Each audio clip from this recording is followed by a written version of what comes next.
A lot of people say to me, so what's the moral of the story?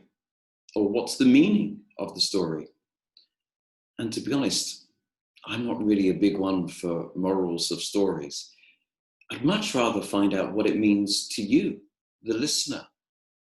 See, something I often refer to when I'm teaching storytelling or story practice is the concept of resonance.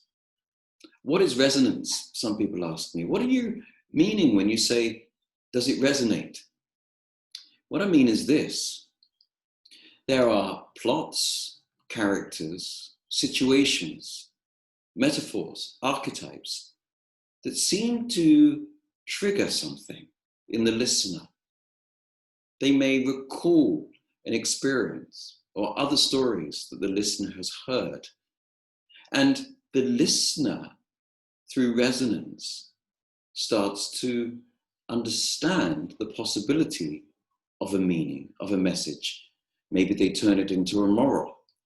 But I'm much more interested in what a story means to somebody who's heard it, rather than what I intend it to mean. I've found so many times I've told a story which I have had the opportunity to present on many occasions.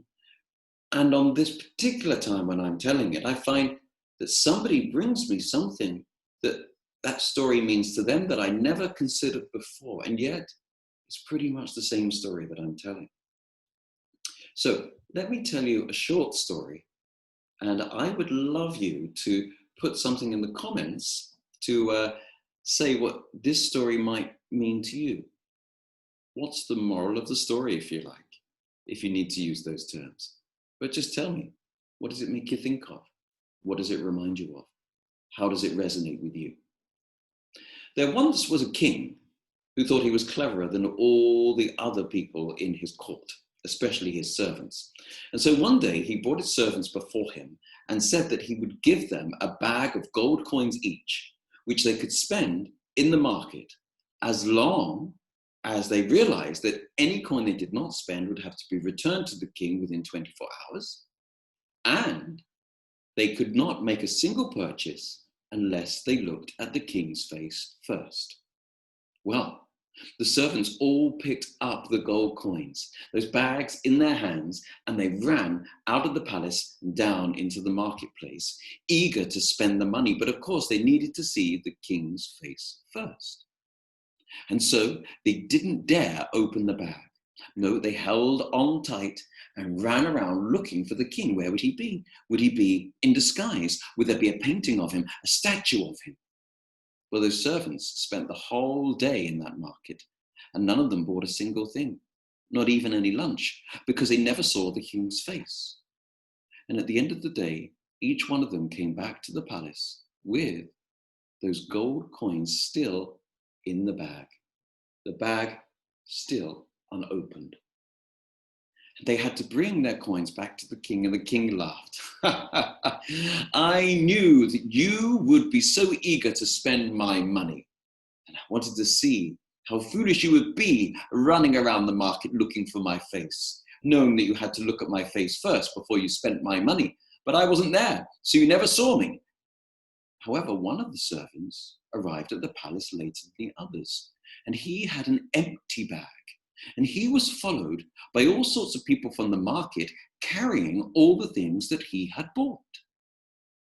And the king was furious. He said, I told you that you could not spend a single coin, could not make a single purchase unless you looked at my face first.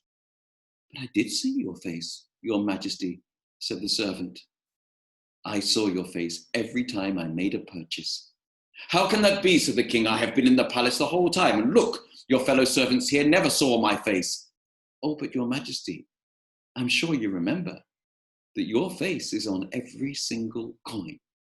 And so, whenever I reached into the bag, I took the coin, saw your face, and then made my purchase.